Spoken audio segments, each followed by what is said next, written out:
You're listening to Biz-Souls, the business podcast with an edge, hosted by me, Rona Lewis, and Jeffrey Hansler. Tune in for perspectives and discoveries about the changing world of business. It's time to connect to the heart, soul, and humor of how business gets done. Hello, everyone. Well, what? You hit me. Because I wasn't finished moving. Oh, ready? Ready. Get those arms out of the way. Exactly. Hello, everyone, and welcome to Biz-Souls. I'm Rona Lewis. I'm Jeffrey Hansler, and we get to the heart and soul of business and the people that make it happen. And we're the people today. That's right. We're doing a bunch of shorter ones so that you people can listen on your commute to a couple of them. Use people. You can listen. Use guys. Can look at. So I want to talk today about the 2026 forecast for speakers, for those of us who are speakers, facilitators, et cetera, et cetera. So AMEX just came out with their forecast for speakers, and it was actually pretty interesting. So I wanted to share some of those highlights, and we can talk about it a little bit. May I interrupt? When have you ever asked me to interrupt? Just do it. Well, this is probably going to be the first podcast. Well, this one will probably be one of the first ones for the new year. And the 10, 15 minutes, we're going to keep it tight. We're going to try and be more efficient. Because Jeffrey has to edit them, and it takes him a little while, and he's very good and wants it to be perfect. Exactly. And then the thing I really wanted to comment on is for those people who want to be speakers and trainers, since everybody now wants to be a speaker, or everybody wants to be an influencer, or everybody has an opinion about it, it's because of Facebook. So this is for everybody who's on any kind of social media. All right. So basically, this is for the entire world. Take it or leave it. This is what AMEX's opinions are. So this is from their American Express Global Meetings and Events Forecast for 2026, if you want to Google that for yourself. So one of the big things that they say, 85%, and this is a really good thing, of meeting professionals are actually really optimistic about next year because, basically anything's better than this year because of the government shutdown and AI coming in, people nervous about losing jobs, things like that. They were, it was a little iffy. So I'm sorry, it's been a conspiracy. It's just it's total conspiracy. Okay. So their challenges are cost and their priority, and this is a big thing. They want their attendee experience to be more than it has been. That's their number one priority, and it was actually their priority last year as well. And this is a big thing for speakers because when we think about keynotes, a keynote is really the whole audience is fixed on you. And in many of the past years, keynotes have been, talk, throw in some facts, throw in a story, and the listeners are passive. And what meeting planners want more now than ever is that interactivity.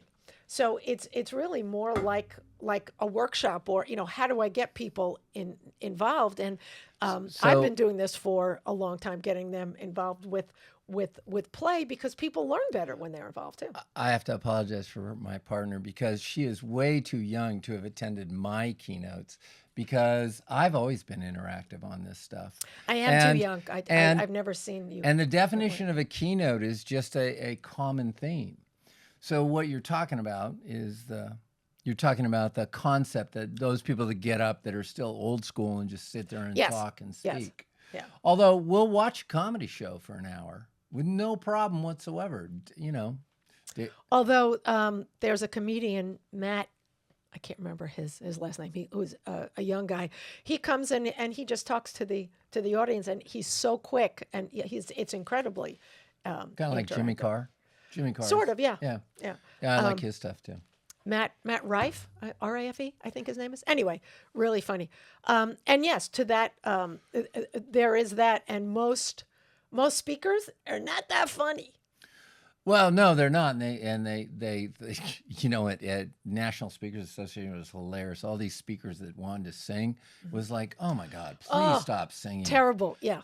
You Yeah. know, it's I've seen speakers who try to add that. And yeah, first of all, if you can't carry a tune, don't don't sing. And why would you?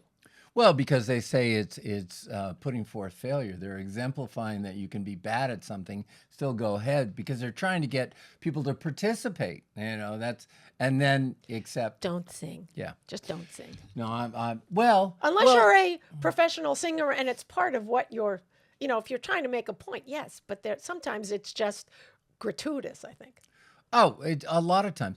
You know, the thing is, I think the problem is what what they're asking, what they're talking about. And American Express, by the way, is the 800-pound gorilla in the travel industry and the Yeah. meeting industry. Yeah. So they've got their opinions on things. And notice how they're constantly raising their fees on things too. Anyway, low cringe. I used to love American Express. Focus.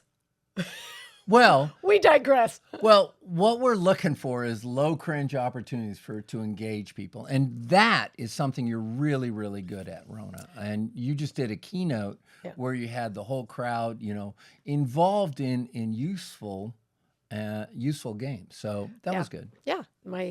My Cone Health engagement. Shout out to the Cone people, CONE in North Carolina. I love them. Yeah, they were great. And yeah, make sure that it is low cringe, and because cringeworthy. I mean, sometimes you're low cringe. Sometimes I'm very high cringe. sometimes you're very high cringe. I'm willing to do that, though. I'm willing to have the whole audience cringe. I've done that on several occasions. Which is why he's ended up being the only one in the auditorium. I have on my very first program when I did. God, what was it? 1793. When they were wearing like pantaloons or the short. Yeah, the audience started out. I think had 300 people at it. It was a sales conference. I had 300 people, and by the end of it, there were only 5 people in the audience.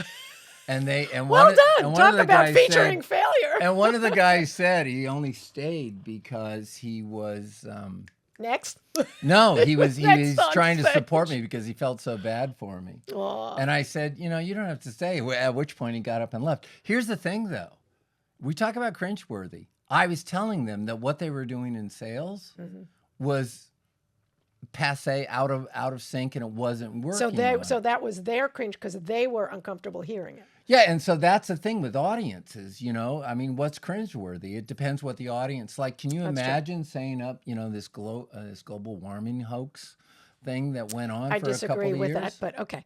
All right. So, But wait a second. If you stood up and said that, 2 years ago, people would have gotten up and walked. Right. Now, because there's more data coming out that seems to support more people are listening to the geologists and things, that people will listen, so they may not leave the audience. okay. And so let's bring it back to the fact that meeting planners want outcomes. Also, they want something that's more participatory. They want to be able to. I don't know how they would do that. Well, I guess feedback sheets for ROI.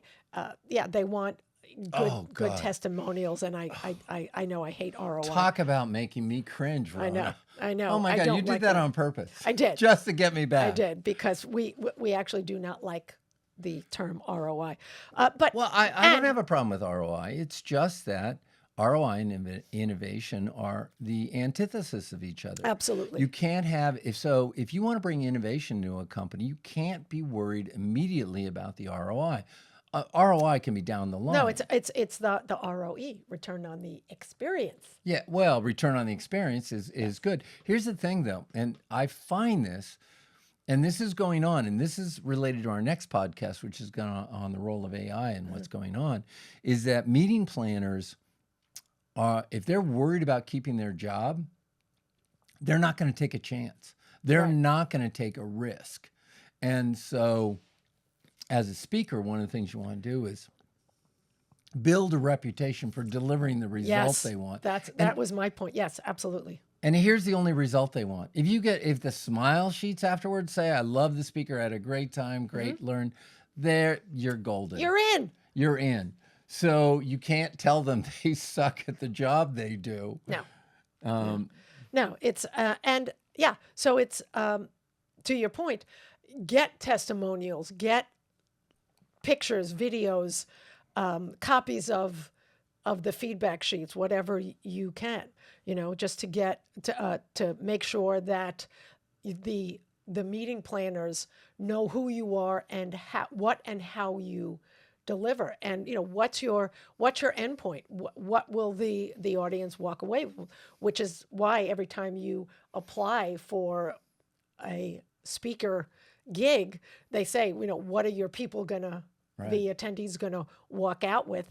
And sometimes it's, the knowledge of what this is, or they'll better off to come out with ways to bring, speak, Rona, ways to bring things to your people, so that they have tools to bring back. And so it's not just, so they know stuff. Exactly. What's usable for them. Exactly. And that's what meeting planners are really looking for. So speakers have a ton more opportunity in this coming year. They have to speak the meeting planner's language. Well, here's something that's going to be very scary for meeting planners. I'm back on the speaking circuit. It's after years of just doing OD work and just speaking at client events and doing keynotes for client events. So tell everyone what you will be speaking on. Well, the first place I'm going to start, obviously, is going to be in the sales world. So all the sales That's conferences. where you're, So, and one of the reasons I always start there is because generally it's not a meeting planner that's picking you. It's somebody from the C-suite that's picking you and bringing you in. And if you want to hear all the work I've been doing on sales and all the 40 years worth. Well, even more than that. Yeah, things are getting very exciting in the sales world, especially with AI. Yeah. So anyway, that is going to be scary though for meeting planners. Okay. They're going to be so be afraid. Be very afraid of Jeffrey. That's very, very good. All right. Okay. That's it for us. Any last words? No. First I want to congratulate Rona. And yes, this is a bit of a promotion here. Rona really wasn't focused on keynotes, and she started to focus on them last year. And you have 6 already, and they're all increasing. And you've had 2 callbacks already. You've got future engagements with it. So if you guys want to have an extra special event here and that's fun, safe, that everybody involves, please pick up Rona. She's doing a great job. I'm giving him $1 after this is over. Couldn't pay me for this. So anyway, and as I understand, Rona's going to be working out of London eventually. So, possibly. Very good. All right. Anyway, all right, that is it. I am Rona Lewis. I'm Jeffrey Hansler. And this has been Biz-Souls. We'll see you next time. Thank you. You've been listening to the Biz-Souls podcast with your hosts, Rona Lewis and Jeffrey Hansler. Did you have fun? Subscribe, rate, and leave a review. It's very much appreciated. Talk to you next week.